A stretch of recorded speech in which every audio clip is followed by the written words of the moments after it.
Alors, Bezrat Hashem, le Zohar de ce matin, Nishmat, Miriam bat Frecha, Vegam Machlouf Eliyahu ben Frecha, Vegam Mordechai Shamir ben Yehudit. Il dit ici, le Amar Rabbi Lazar Patach Vamar, Ashre Adam Ozlo Bach. Heureux l'homme qui met sa confiance totale et absolue en Bach, en Hashem. Okay? Il dit, Zaka Barnaj Nitkaf Be Bekutcha Berichu, Vishve Tokve Be. Yachol Kachanania Michel Vazaria. Est-ce que on peut prendre l'exemple d'Irabi Yehuda, élève de Rabbi Shimon Bar Yochai? Est-ce qu'on peut prendre l'exemple des trois prophètes Hanania, Mishaël, Vazaria? Qu'est-ce qui est arrivé? Am Israël, Nebuchadnezzar, il vient, il détruit le Beth Amikdash, okay? Il exile les Juifs de Eretz Israël, et qu'est-ce qui arrive? Il va et il maltraite les Juifs en Babylone, et après il se construit une statue. Une grande statue. Il construit une grande statue. Ce qui arrive, comme il avait pris beaucoup des ustensiles Beth Amikdash, il a pris avec ça le tzitz du Kohen Gadol. Le tzitz, c'est la plaque en or qui dit Kodesh Lashem. Cette plaque, il a posée dans la bouche de l'idole, de la grande statue. La grande statue, il a mis dans la bouche. Elle était très haute. La statue commençait à parler. Qu'est-ce qu'elle disait? Anochi Adonai Elohecha asher hotzeticha me'eretz Mitzrayim. Quand le jour passait, la statue parlait, les gens disaient, oh, ils commençaient à croire dans la statue. Alors les goïms à Babylone commençaient à se prosterner devant la statue. Il y a des juifs qui commençaient aussi à croire, mais il y a beaucoup de juifs qui n'avaient pas le choix parce que Nebuchadnezzar les a forcés de se prosterner devant la statue. Qu'est-ce qui est arrivé? Tout le monde se prosterne devant la statue, et il dit aux trois prophètes, Hanania, Mishaël, Vazaria, vous devrez vous prosterner devant la statue. Il dit, jamais de la vie. Tu sais que Dieu va nous sauver? Il dit, non, il ne va pas vous sauver.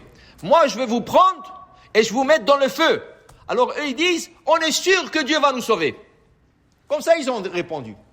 Ils sont venus voir un grand prophète à l'époque aussi. C'était Yehezkel Hanavi. Ils sont venus le voir.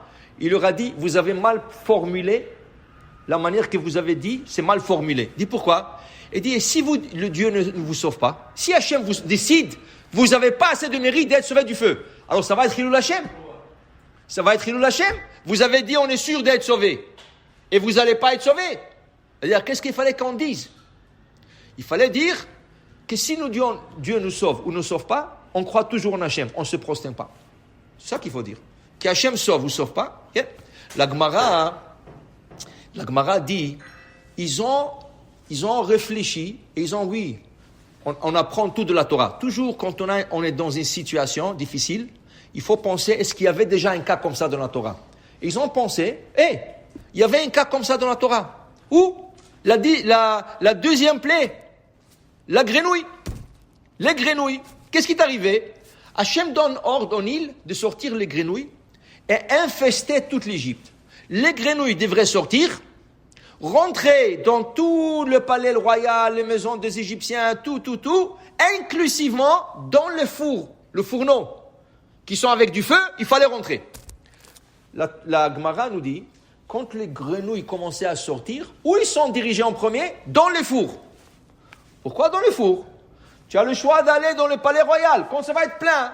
Quand les maisons des ministres vont être pleines, quand les maisons des Égyptiens vont être pleines, là tu peux aller au four. Non, le grenouille, quand on s'est sorti des Nil, ils ont dit, si Hachem a donné l'ordre de rentrer même dans le four, nous voulons être les premiers à rentrer là-bas pour sanctifier le nom d'Hachem.